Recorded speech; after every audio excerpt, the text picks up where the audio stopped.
toll for Michael, dude. That's gonna be cool. Yeah. I'm excited. I like his stealth, bro. Yeah, he's crazy. So 2 more pieces of news. Netflix's super hit Bird Box started out as a novel, and that novel is now getting a sequel. With that sequel, it's also been revealed a live-action sequel is being planned right now. Did you guys like the first one? Yeah, it was good. Yeah, it was pretty cool. All right, in my final piece of news, which is probably the most exciting out of everything I've already just said. So back in May, we got the news that Gosling wanted to be the new Wolfman. Well, now we have Invisible Man director Lee Whannell is in negotiations to direct the flick. Wow. Wait, he's going to direct the film? Yeah. Oh, that's sick. He's also writing the treatment for his own idea taken from the 1941 film. So... Ooh. Very, very intriguing. I hope they actually secure it. I know Blumhouse has come aboard as a producer, so I would say more than likely he is going to take it if everything goes the way he wants it to. So him and Gosling, man, that's going to be fucking crazy, dude. Kill it. Dang. They're going to start a new bromance, and then he's just going to work with Lee Whannell for like 4 movies, and it's going to be awesome, I hope. And also, I wanted to say happy birthday to the late Sid Haig, a.k.a. Captain Spaulding. Oh, yeah. Man. That was another, that sucked when that happened. Yeah, it was pretty nuts, right? Very weird. Weird time. You just think about people being, immortal and shit, and then then you hear the news. Mm-hmm. You know? Yeah. Oh, I have. Did you finish? You finished the news, Wes? No. Continue. Oh, and I had one other piece of news I forgot to talk about. Me and Diego, I kind of sent over a little article to Diego a while back. But it looks like HBO Max is going to get their own tie-in series for the Batman, and it's going to center around. Gotham PD. Oh, okay. So it's going to be, some people are calling it Gotham Done Right. Damn. So, I'd probably be one of those people too. Even not seeing the new HBO Max series, but I can pretty much say it's going to be probably a lot better than what Gotham was. Super excited for that. I know I heard some things saying it might be a prequel series, so kind of before Batman is ever there, before and then I heard some things that Jeffrey Wright, who was playing Commissioner Gordon, is also supposed to star in it. So I don't know how that's supposed to be a prequel or not, unless they use the aging, stuff. But we'll see. It's only in development right now, but it looks like that is a for sure thing that is going to be happening on HBO Max in the next couple of years, probably right after the Batman comes out. I think we had a discussion about how Gotham was it was a good show, but it still revolved around Bruce Wayne. Yeah. And so we were just it was just so complex, to really understand the whole series in itself. That I'm excited for this. I'm excited if we're really going to get an actual Gotham PD show. Yeah. I would love to see that. Yeah, Gotham was cool, but it just like you said, we talked about it. It focused around. In the beginning, I think it started off really good. The first season or two was really good, and it kind of Bruce Wayne was kind of just he was a character, but he wasn't huge like he was towards the later episodes or later seasons. I mean, but that show Gotham was supposed to be centered around Jim Gordon and how he became commissioner. And it still was, but it kind of, they were throwing in, Gotham or Batman villains when Bruce was 13 years old and was Dr. Freeze already, and it was kind of weird to me. But yeah, so that's happening. HBO Max is getting a Gotham PD series. Heck yeah. To counteract that DC news, what about John Bernthal in talks to reprise his role as the Punisher. Oh yeah, I remember that. Yeah, oh shit. Come on, James. You're falling out of touch. I'm super excited for that. I know we talked about Marvel acquiring the rights to Charlie Cox's Daredevil, so that's also a possibility to maybe have those two both in the MCU finally, like most of us wanted.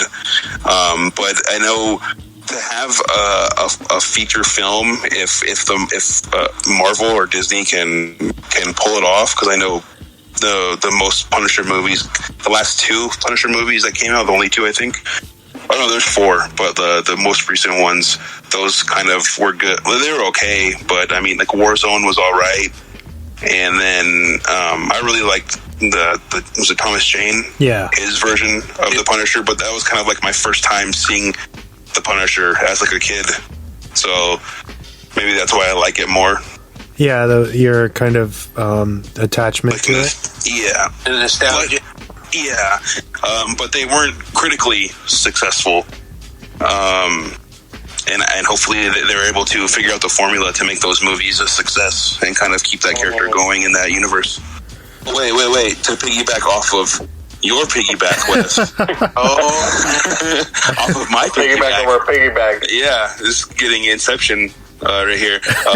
There's going to be for the DC fandom. I just remember this: the DC fandom live event that's happening on the internet in September, I do believe, or August. They are going to be having a reunion for the Constantine film. So Keanu Reeves. That's the only person I can remember in the movie. Maybe Shia LaBeouf. Shia LaBeouf. Yeah, but they're gonna be having a reunion for them, and then a lot of people are speculating that maybe this is gonna be a way for him to tell the fans that he's gonna be coming back as Constantine for the HBO Max series. Not really sure, but that's the rumor going around as well. There was a cool thing where someone put Keanu Reeves in a Green Lantern uniform, dude. It was pretty sick. With his beard, his John Wick beard and everything. Like, it was pretty cool. Like, they're just pushing for that Green Lantern, aren't they? Yeah, they just want it.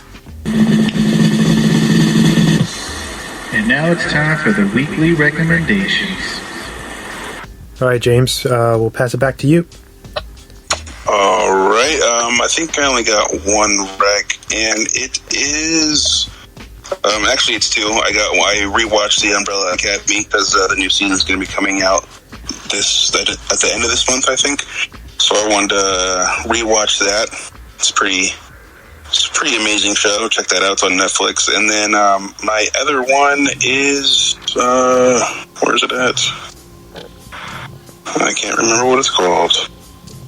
It's on Netflix. It's that Zac Efron documentary series that he was doing. Yeah. Can't remember what it's called, but it's on Netflix. Check it out. It's pretty cool. It's pretty informational. He goes around the world and he shows the way a lot of cultures and other countries are basically doing things a lot way better than the United States is in terms of clean, basically living green, proper diets and things like that. It's really cool. I think it's about 10 episodes long. It's pretty informative, like I said. So if you want to kind of live a little healthier or kind of learn some things about Iceland and Puerto Rico and Costa Rica and stuff like that, and see how they're living and what they eat and everything like that, it's pretty fun. Just watch it. Heck yeah. Yeah, and that's it. Down to Earth, right? Yes, there you go. Down to Earth with Zac Efron. Check that out. It's pretty fun. There you go. Oh, okay, so I have two. They're actually on Netflix too. One is it's actually a shout out to all the Latino moms. When I was growing up, I used to see this guy religiously, especially my mom would used to see it religiously. And it's a documentary called Mucho Mucho Amor, which is dedicated to the one and only Walter Mercado. if you guys don't know who Walter Mercado is, he was the most famous horoscope reader in Latin America and also across the world. He was born in Puerto Rico, became famous by Telemundo, and then transitioned to Univision. And it's a very, I want to say it's a very informative documentary that actually focuses on a man that is very flamboyant and that was ahead of his time because of everything, like his dress ups, his showmanship, everything was like, it was like the Latino Liberace, you know? Yeah. Or Elton John. Yeah. Like this guy like had robes, like different acts, like he was ahead of his time, man, honestly, in showmanship and everything.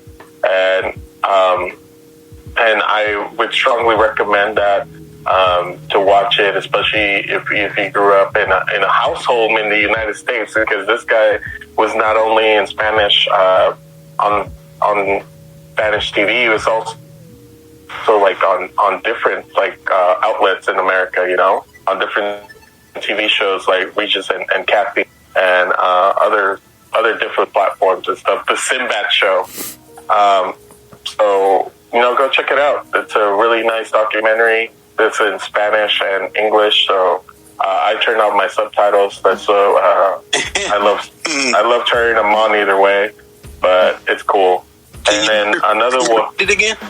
What was it? It's called Mucho Mucho More. Mucho Mucho More. All right, cool. It's really good, man. And then another one is called The Fuck It List.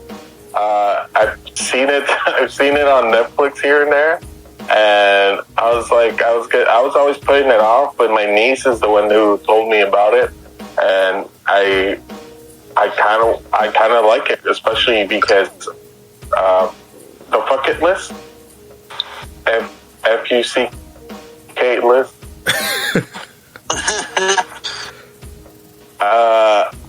And it kind of reconnected me to how I felt as a teenager, as far as like how I wasn't that kid that was like paying attention in school or where it's like in the honor society or stuff like that, but I dated somebody that was like that, and I was always that wild card in my school where I would do some gnarly shit or do some crazy shit. I mean, other people did gnarlier shit than I did, but I was like always like the figurehead around it. But yeah, it connected me back to my childhood, especially explaining my photography to somebody earlier this week. It definitely, I reconnected with that. And so yeah, so go check those out. The Fuck It List on Netflix, and Mucho Mucho More documentary on Walter Mercado. So go check those out. Oh, heck yeah, dude. Very nice. Onarres. All right. My pick is very simple. I think Vic's going to like this one, but this one is not on any platform, but on YouTube. I can guarantee you can watch this one on YouTube, but it's the Escape from North Korea short film. Basically directed by like the same people who made Kung Fury, dude. And it's a super short film. It's super dope. I don't remember if we got to show Wes this one or if he ever checked it out, but it's super fun, dude. Like from the first scene, you get like this Mortal Kombat feel because the characters, like already he gets put on North Korea and he gets set into like basically when they introduce themselves, it's like picking a character, dude. So it's so interesting to see like such a cheeseball movie. Like, I don't know who gives these guys 30 minutes to put these into a movie, but dude, like for being 30 minutes, it's action packed. It's fun. It's wild. Like it's so random too. Like Kung Fury, from like it's random violence to random like just scenes, dude. Like the. I don't want to ruin it, but like the leader is like a laid back King Jong-un, like he just chills in shorts all day with like it's like funny, dude. Like it's just like making fun of everything, but like still dope, dude. Like I want people to watch this, especially like Wes. because it's fun, dude. Like I wish they made more fun movies and just